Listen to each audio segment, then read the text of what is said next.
जिंदगी में हम कितने सही हैं और कितने गलत, ये तो सिर्फ एक हमारा परमात्मा जानता है और दूसरा हमारी अंतरात्मा। वासुदेव कहते हैं, तुम बस अपने आप से मत हारना, फिर तुम्हें कोई नहीं हरा सकता।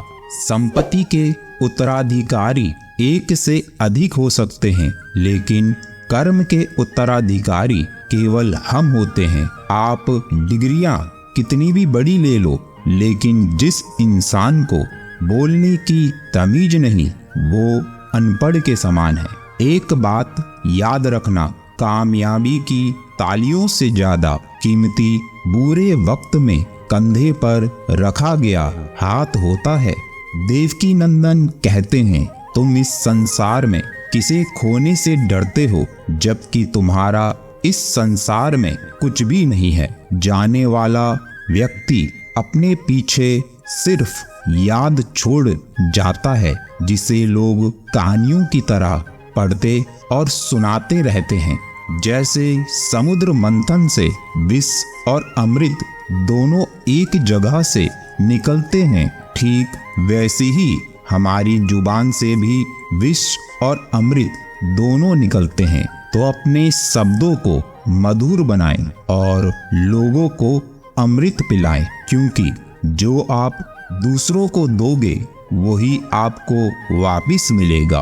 किसी ने एक महात्मा से पूछा कि श्रेष्ठ व्यक्तियों की क्या लक्षण होते हैं, तो महात्मा ने उत्तर दिया कि जो व्यक्ति विपत्ति में धैर्य बनाए रखे, जब जीवन में वैभव आए तो दया बनाए रखे और संकट के समय में सहनशीलता को अपनाए, जिसके अंदर ये तीनों गुण आ जाएं, वो व्यक्ति ही श्रेष्ठ होता है।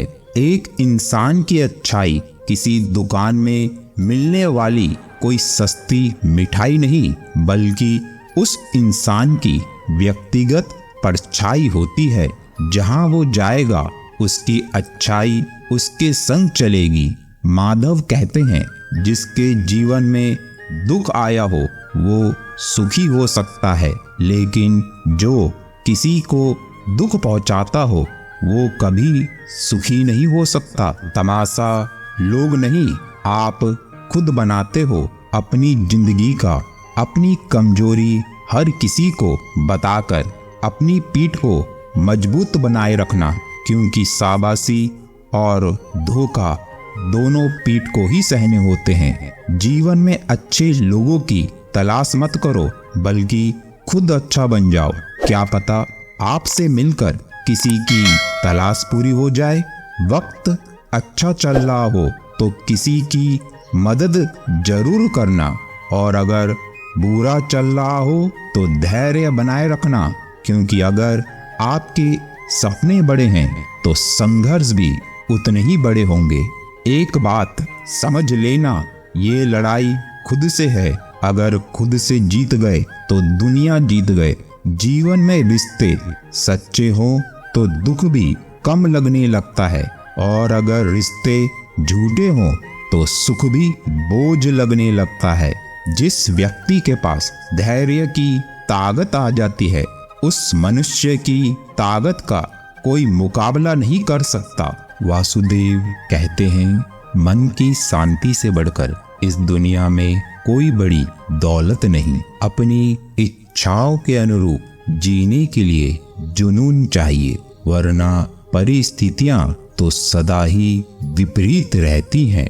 अगर झुकने से रिश्ता गहरा होता हो तो झुक जाओ, लेकिन हर बार आपको ही झुकना पड़े तो फिर रुक जाओ।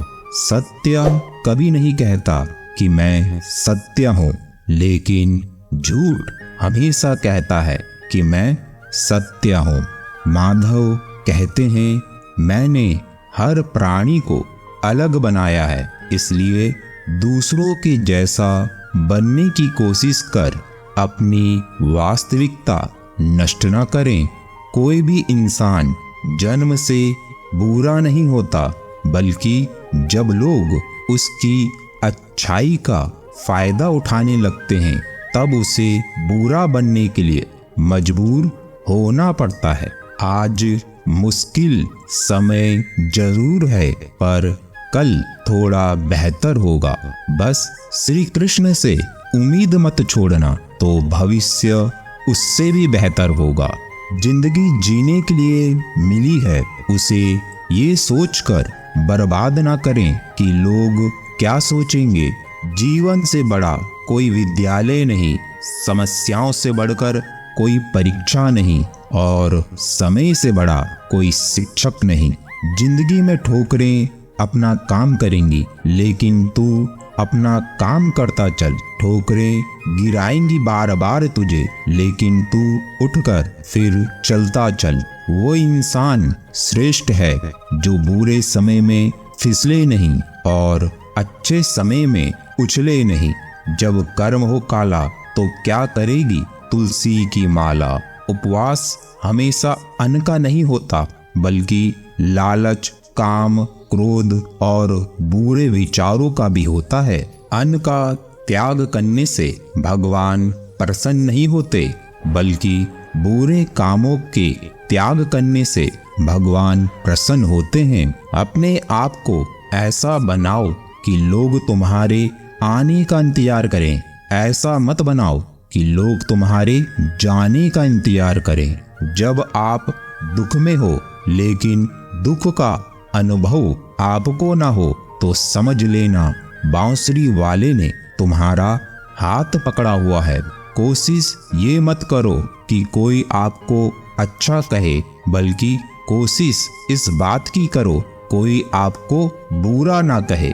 जीवन में क्रोध और भय दोनों ही हानिकारक होते हैं। इनसे जितना दूर रहेंगे उतना बेहतर होगा। इंसान भगवान से लाखों करोड़ों की चाहत रखता है, लेकिन जब मंदिर जाता है तब जेब से फटी हुई नोट ही निकालता है। रिश्ते और पौधे दोनों एक जैसे होते हैं। अगर रिश्ते बनाकर भूल जाओ और पौधे लगाकर भूल जाओ तो दोनों सूख जाते हैं। चिंता उतनी ही करो जितने में काम हो जाए, इतनी नहीं कि जिंदगी काम तमाम हो जाए। पहचान बड़े लोगों से नहीं, साथ देने वालों से होनी चाहिए। ये कलयुग है, यहाँ झूठ का स्वीकार और सत्य का प्रतिकार किया जाता है। केशव कहते हैं, कमियां सब में होती हैं, लेकिन नजर सिर्फ दूसरों में ही आती है। समय कभी एक जैसा नहीं रहता, उन्हें भी रोना पड़ता है जो दूसरों को बेवजह रुलाते हैं। अगर हम किसी के साथ छल करते हैं तो भविष्य में उसका परिणाम हमें अवश्य मिलता है। आपको कष्ट में डालने वाले तो कई खड़े होंगे, पर वो सब परमात्मा से बड़े नहीं होंगे। हर परिस्थिति में वही हंसते हैं जिनके मन में श्री कृष्ण बसते हैं। तो सदैव हंसते रहें और प्रेम से बोलें, जय श्री कृष्ण। मिलते हैं अगले वीडियो में।